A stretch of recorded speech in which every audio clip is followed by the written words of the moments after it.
vamos a navegar en aguas internacionales, en aguas jurisdiccionales internacionales. Y vamos a ver en este último panel, después de todo el aprendizaje del día, ¿qué pasa con esto de lo local y lo internacional? Si hay barreras, si no las hay, si es lo mismo la ida que la vuelta y algunas otras cositas más que esperemos que sean interesantes para el debate. Voy a invitar a los protagonistas de la mesa, les voy a nombrar, es Matías Campodónico, director de Corporate Affairs Latinoamérica de Dow Chemical Company, Silvina Seiger, presidente de DIRCOM y directora de comunicaciones externas de McDonald's Latinoamérica Sur, y José Manuel Velasco Guardado, es el chair de la Global Alliance.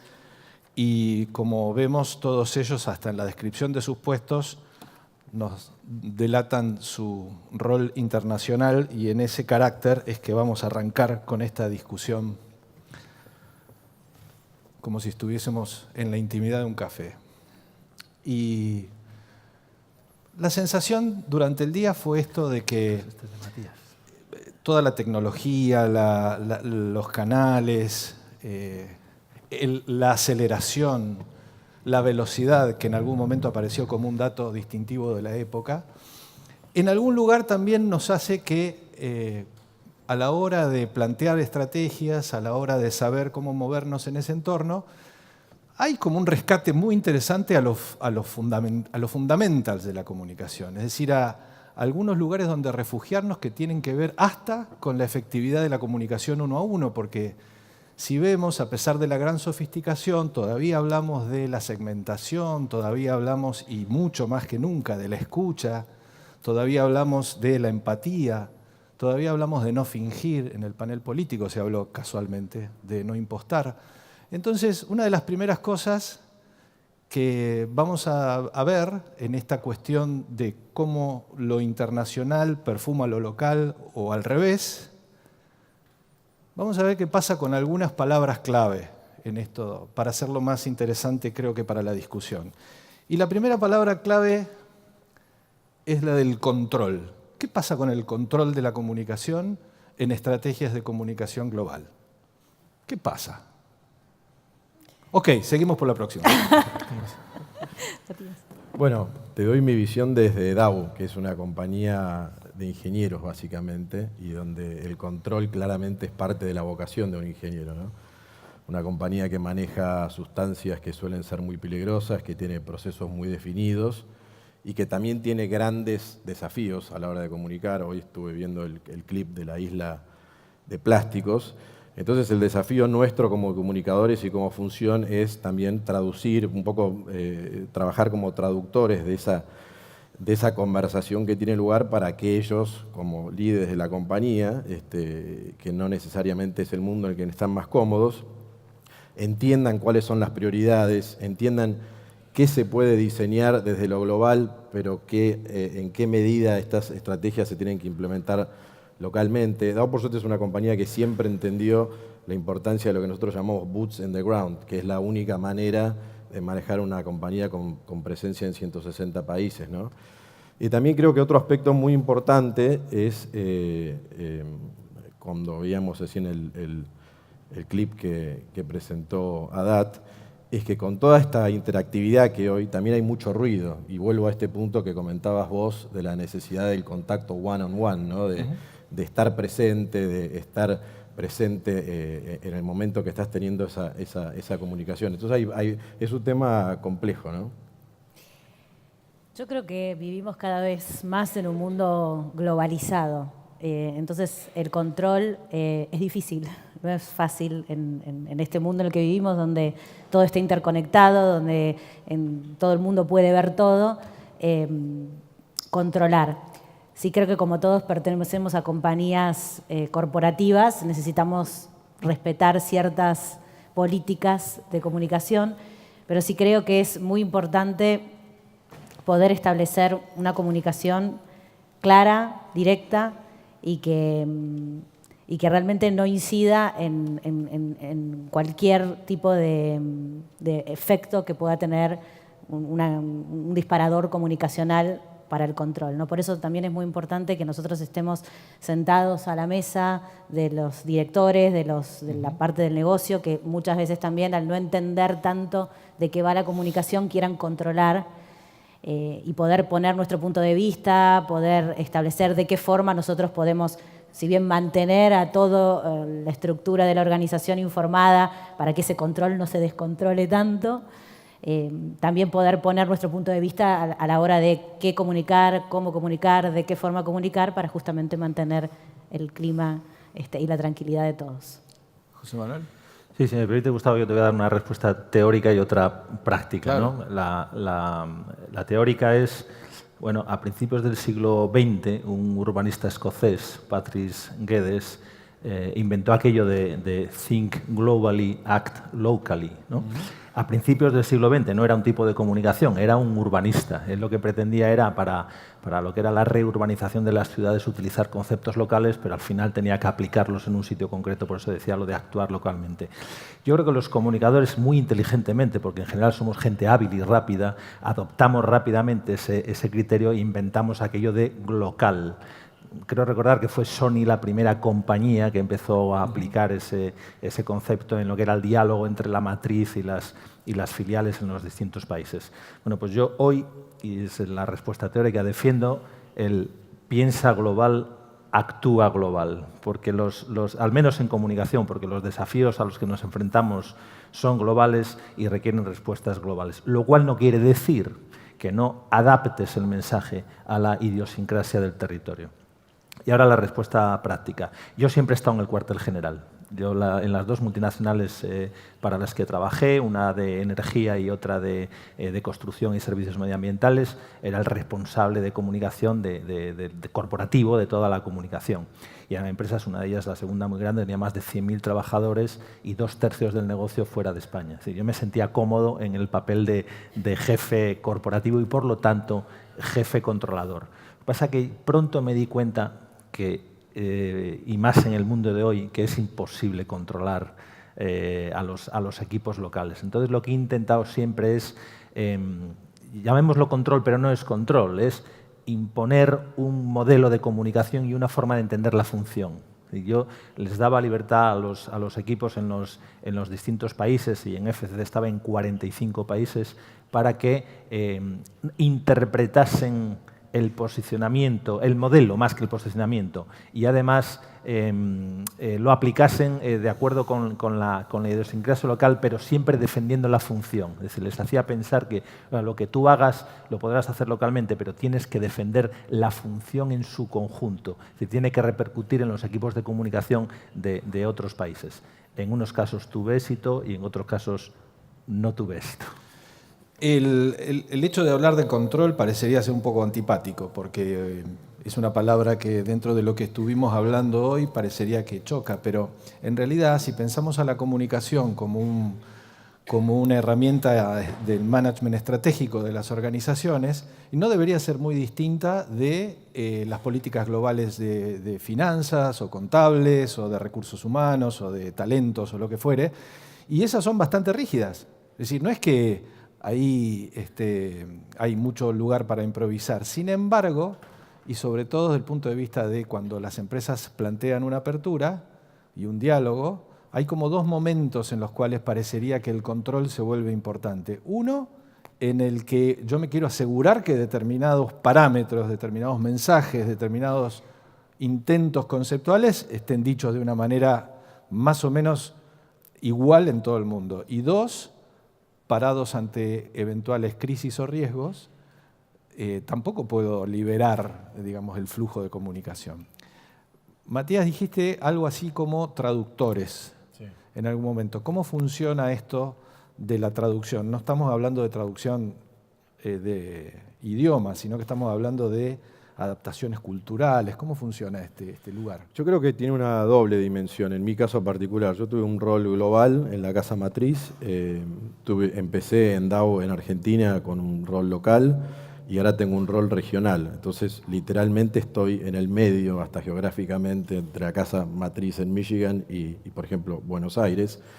y es explicarle a la casa matriz algunas cosas que tienen que ver con la cultura, con procesos políticos o de mercados locales, y también que los equipos locales entiendan algunas urgencias que desde los estados-nación a veces no se ven tanto. Por ejemplo, qué sé yo, el concepto de un inversor activista o de lo que es un quarterly earnings result y cómo eso puede influir en el precio de la acción. Digamos, un quiet period para la gente que está sentada en headquarters es mucho más inmediato e importante que para alguien que está en Bogotá, que Dow no cotiza en la bolsa de Bogotá. Y también esto que te decía antes de traducir la función a gente que viene de repente de otro campo, ¿no? Entonces tiene esa doble dimensión. Por suerte creo que, igual aludiendo a lo que decía José, también cambió mucho el concepto de lo global, no es el global. Hace 20 años la globalización era un proceso de uniformidad de todo. Hoy la globalización pasó también a ser un proceso de rescate de identidades y está en boga la inclusión. Digamos. No queremos un mundo global gris, queremos un mundo global que rescate lo diverso y lo individual. Entonces es mucho más amigable y es verdad que control tal vez tenemos que ir más por procesos o por un concepto que se parezca más a procesos, ¿no? Sí. Traductor, creo que nosotros como comunicadores tenemos ahí como un rol bastante interesante en cómo compartir la visión global y cómo adaptarlo al mundo local. Estábamos conversando, yo tengo un ejemplo bastante interesante de algo que sucedió en la compañía a nivel global hace un par de años, 2 o 3 años. Habían planteado la idea de hacer una iniciativa global que en 24 horas, en 24 ciudades, el 24 de marzo teníamos que hacer toda una estrategia de McDonald's de la felicidad y los momentos felices y divertidos. Imagínense que un 24 de marzo en Argentina no era para comunicar un momento feliz. Entonces, ¿cómo traducíamos nosotros la problemática de que había sido Argentina elegido como Buenos Aires había sido elegida como una de las 24 ciudades para transmitir estos momentos y hacer toda una iniciativa global? Entonces, nosotros ahí tuvimos un rol súper clave de poder contar o tratar de cambiar de alguna forma la manera en que lo íbamos a hacer y tal vez explicar realmente cuáles eran las barreras de poder ejecutar. Entonces nosotros tenemos un rol súper clave a la hora de poder comunicarnos con la Casa Central, explicar y que no es un dictamen que lo que dice la Casa Central hay que hacer, sino que lo que nosotros también tenemos para expresar y adaptar localmente por distintos motivos, en este caso era un motivo de fuerza mayor, también es importante. Entonces creo que tenemos ese rol como comunicadores clave a la hora de poder transmitirlo. También Matías mencionó el tema del negocio, también ahí es importante. A veces el quarterly earning o el anuncio de resultados también cae en un momento difícil de lo local y también está en nosotros en expresar las mejores formas de hacer las distintas cosas para lograr el objetivo. Una de traducción literal. En la compañía de construcción y servicios, que se llamaba Fomento de Construcciones y Contratas, hicimos un proceso de contracción para convertirlo en una marca y quitarle algunas connotaciones negativas y decidimos un nuevo claim. El nuevo claim era "lo estamos haciendo juntos". Claro, cuando estábamos intentando trasladar el nuevo claim a todos los países, recibimos una llamada del Reino Unido diciendo que "lo estamos haciendo juntos" en el Reino Unido tenía connotaciones sexuales. Y bueno, también en español, pero no sé por qué los británicos les dio por ahí. Y bueno, y mi respuesta fue, pues fantástico, porque tendrá más pegada entonces el claro. Claim. La palabra más buscada en Internet es porno y dicen que la segunda es prono porque la gente con los nervios se equivoca. Entonces le ponemos sexo al claim y va a funcionar. Bueno, lo adaptamos lógicamente y lo traducimos por "estamos en esto juntos". We are in this together, ¿no? No lo estamos haciendo juntos. Al calor de la anécdota, lo que sí quiero contar es, y también lo comentamos en la sesión preparatoria de la mesa, que fue muy interesante, por cierto, es que hoy, en ese proceso el diálogo entre la matriz y la filial, no hay que pensar solo en un diálogo en un sentido. Hay que pensar que puede haber un diálogo en los dos sentidos. Hay filiales que hacen campañas tan buenas que acaban convirtiéndose en campañas globales. Y de la misma forma, Lo que sí tiene que tener un alto componente local es... Me ha quitado el agua, pero... Ah, este es el mío. Digo, no le gusta lo que estoy diciendo. Lo que tiene un alto componente local es la decodificación de las conversaciones que un mensaje global produce. Y esa decodificación de las informaciones puede aportar mucha información a la matriz. Por lo tanto, ahí hay una oportunidad de que circule en el doble sentido, la traducción. Ahí, ya que hablas del doble sentido, a ver, ¿puede funcionar esto de que mediante lo que son las estrategias muy bien pensadas, organizadas, como parte de un proceso que es bien complejo en términos de definiciones, etcétera, hay como un tránsito de lo que todos nosotros estamos formados en el concepto de la felicidad con la emisión, ¿no? Nosotros emitimos y somos felices, digamos. Ahora, vos introducís el tema de la vuelta, del feedback, y es uno de los grandes temas que tratamos durante todo el día hoy en esta conferencia, ¿no? La de la escucha activa, etcétera, etcétera. Parecería como que en ese trayecto de ida, en ese proceso de emisión, hay como un camino asfaltado, etcétera. Ahora, en el proceso de vuelta, en la escucha, en el feedback, cuando vos realmente te abrís, muchas veces viene ruido. Y ese ruido precisamente no está organizado. Y ese ruido te puede traer consecuencias de todo tipo, sobre todo pensando en las empresas que cotizan y que tienen un alto perfil en el mercado financiero, donde cualquier cosa altera y pone nerviosos a los mercados, digamos. ¿Tienen ustedes ejemplos o esta sensación de que lo que viene, que sí definitivamente está fuera de control, puede producirles cosas virtuosas y de las otras, digamos, funciona así o es una presunción mía? Creo que hay sí una conciencia de que es así, claramente, pero creo que también está muy claro por parte de las organizaciones que hoy tenés que correr el riesgo, porque el riesgo de no hacer nada es mucho mayor. O sea, nosotros estamos en el inicio de una cadena industrial que es la de plásticos y embalajes, y es un tema que hoy es tope de agenda, y la compañía toma una decisión desde el CEO hacia abajo de que, bueno, vamos a dar algunos tropiezos, que no hay recetas mágicas, que es un tema muy complejo que involucra toda la cadena de valor, pero hay una decisión muy firme de avanzar y de aceptar que va a haber gente que tal vez salga herida, ¿no? en ese engagement comunicacional, que algunas campañas tal vez no nos salgan del todo bien, pero sí de mucho apoyo, y mucho apoyo también a los equipos locales.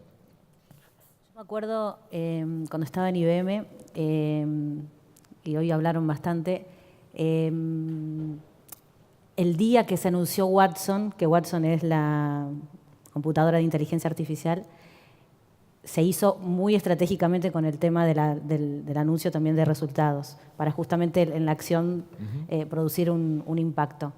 Entonces yo creo que sí, que realmente nosotros tenemos ahí una incidencia fuerte en las decisiones que decidimos tomar, en qué comunicar y qué no, a la hora de, y estratégicamente en qué momento hacerlo, a la hora del tema de los resultados.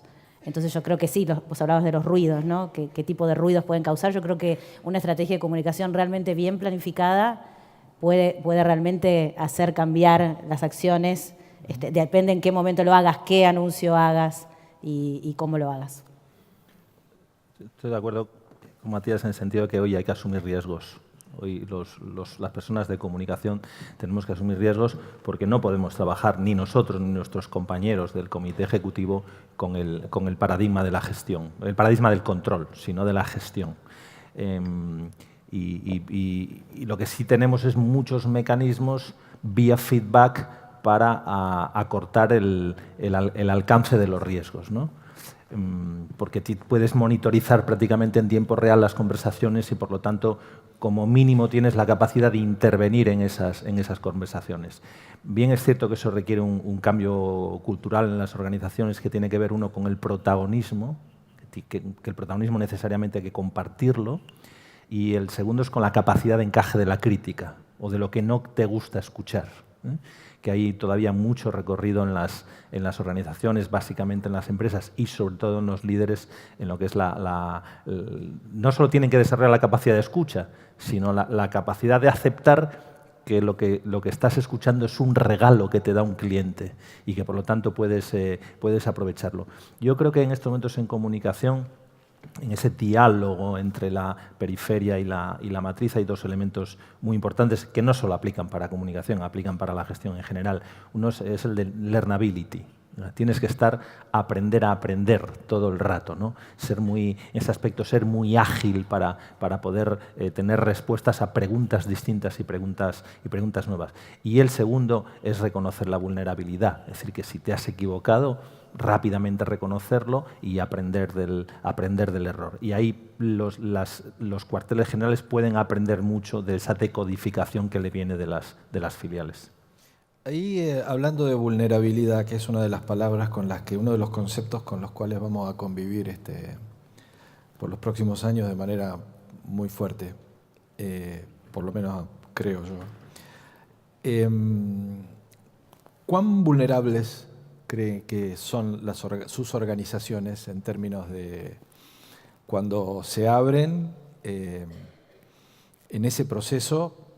Que pueda haber realmente cosas significativas que las impacten, digamos.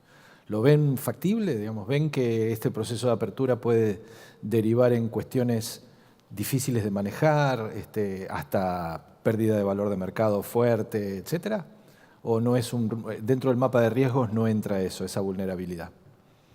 Sí entra y entra cada vez más. Vulnerabilidad relacionada, por ejemplo, con la reputación, que es un intangible y que puede tener un gran recorrido a efectos curiosamente creo que más que a efectos de castigo que de premio. Hoy la buena reputación creo que todavía tiene poco premio, pero está claro que tiene mucho castigo, ¿no? Entonces, creo que las organizaciones tienen que aprender a gestionar sus vulnerabilidades y que no derivan del hecho de ser transparentes. Eso sería una forma de pensar antigua. Como soy transparente, soy vulnerable. No, deriva de que hagas cosas que están mal hechas, no de que seas transparente. Sí. Entonces, claro, si tú reconoces la vulnerabilidad, tienes mucha más capacidad para identificar, gestionar y reducir los riesgos. Pero estamos en las mismas. Eso requiere un cambio cultural que la tecnología ahí está empujando, la digitalización está empujando en ese territorio del cambio cultural. Yo creo que sí, que estamos súper vulnerables. Hoy, en la era de la posverdad, hoy cualquier cosa puede cambiar lo que vos querías comunicar hacia otro ángulo totalmente distinto. Y hoy realmente las organizaciones son mucho más vulnerables porque al estar todo tan interconectado, antes era muy fácil por ahí pensar que iba a salir una nota en un medio y que podías hablar con el periodista y tratar de ver de qué forma podías poner tus mensajes claves para poder tratar de, por lo menos, proteger lo que iba a salir. Hoy eso en un minuto cambia y hoy las organizaciones tienen que estar muchísimo más preparadas y los equipos de comunicación muchísimo más preparados para realmente poder dar fortaleza en los momentos de vulnerabilidad para las organizaciones y que la comunicación, que incide 100% obviamente en lo que es la reputación de la compañía, poder aportar un valor a esa vulnerabilidad.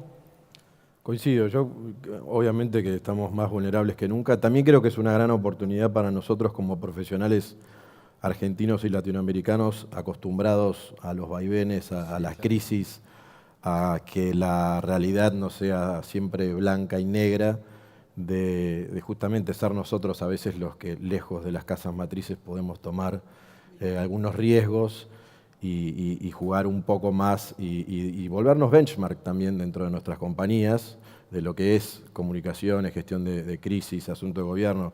Yo veo lo que el equipo nuestro, por ejemplo, ha hecho acá en Argentina y es algo que en pocos países de DAO sucede. Cuando vos tenés voluntad y tenés apoyo y hay una buena relación del área con el country leader y ese líder tiene el apoyo de la corporación, podés perfectamente influir la agenda de la casa matriz, ¿no?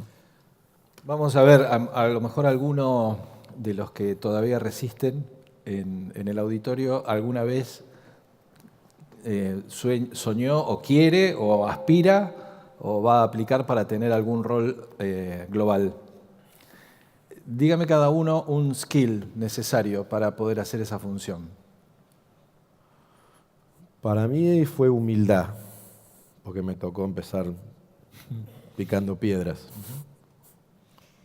Para mí comprensión de que cada país es un mundo, una cultura, y poder no siempre querer imponer lo que uno cree que es la verdad y escuchar lo que del otro lado viene, porque tal vez la verdad para uno, habiendo nacido en Argentina, tiene mucha idiosincrasia argentina, y entender que hay otras culturas y que hay que comprender un poco lo que te expresa el equipo, eso sin duda para mí es un skill súper fuerte, tiene que ver un poco con la humildad, pero un poco con también dejar un costado lo que uno piensa y darle lugar a escuchar y a comprender lo que el otro te plantea. Me ha gustado, desde que has hecho la pregunta, estoy resistiéndome a lo que me viene a la cabeza, ¿no? Dale. Le voy a dar. Lo que pasa es que, como han hablado ellos primero, voy a tener la oportunidad de matizarlo. Bueno, tampoco es tan grave. Liderazgo. Yo creo que para que el liderazgo es una combinación de distintos rasgos, ¿no? Y quizá por suavizarlo, hoy imprescindible el liderazgo emocional. Pero en una posición global tienes que tener liderazgo. Y pensando, ya tenemos un skill, ¿en qué se apoyan más en términos, en qué herramienta de comunicación se apoyan más para pensar cuestiones de tablero ampliado, digamos? No estoy diciendo solo las tradicionales, apelan a la caja de herramientas ampliada, quiero decir, a comunicar por otras cosas. ¿Qué tienen a mano? ¿Qué es con lo que más cómodos se sienten en términos de decir esto funciona en todo el barrio, digamos? Yo creo que algo que es, digamos, una verdad de perogrullo para nuestra profesión es entender a tu audiencia, ponerte en el lugar de tu audiencia. Cuando negocias con un gobierno, cuando negocias con un ejecutivo, cuando tratás de comunicar una historia, si no entendés a tu audiencia, se termina ahí el juego. Yo creo que lo que funciona, sobre todo hoy, es poder contar historias. Y la forma en que puedas transmitir a tu equipo que, digamos, puedes contar una historia distinta en cada país porque cada país tiene distintas culturas y pegan distintas historias. Pero si la metodología de poder crear esa forma donde el contenido cuenta una historia que emocione, que transmita, y podés contagiar eso para que todos lo puedan hacer de esa forma, yo creo que eso sin duda es algo que traspasa las fronteras, ¿no? Es la forma, no tanto el contenido, ¿no? Estoy de acuerdo, es contar historias que tienen un nexo común. Antes ese nexo común era el posicionamiento, y yo creo que el nexo común debe ser el propósito de la compañía. ¿Y cómo se abroquelan ante dificultades? Cuando hay alguna dificultad que sucede en otro lado, pero que sabés que en algún momento va a llegar por una cuestión de contagio, digamos. No en términos de que va a llegar de la misma manera, pero sí que acá nos vamos a enterar que está sucediendo. Y prevenir. Cuando te das cuenta que hay algo que va a impactar, que se comunica en cualquier país y que va a impactar en el resto de los países, es mantenerlos a todos informados, cuál fue la estrategia de comunicación que se utilizó en ese país específicamente, qué materiales, qué mensajes, que todo lo que se armó, se comparte, y que se comparta rápidamente para que en el momento exacto en que llegue la noticia, aunque esté el contenido publicado en donde sea que esté, el equipo local sepa cómo reaccionar porque ya tenga toda la información de lo que realmente el equipo donde se produjo la crisis o la acción que fuera, saber qué reaccionar, qué materiales utilizar, cómo contestar, todo. A mí me parece que en caso de crisis la clave sigue siendo la misma que en el viejo modelo, que es anticipación.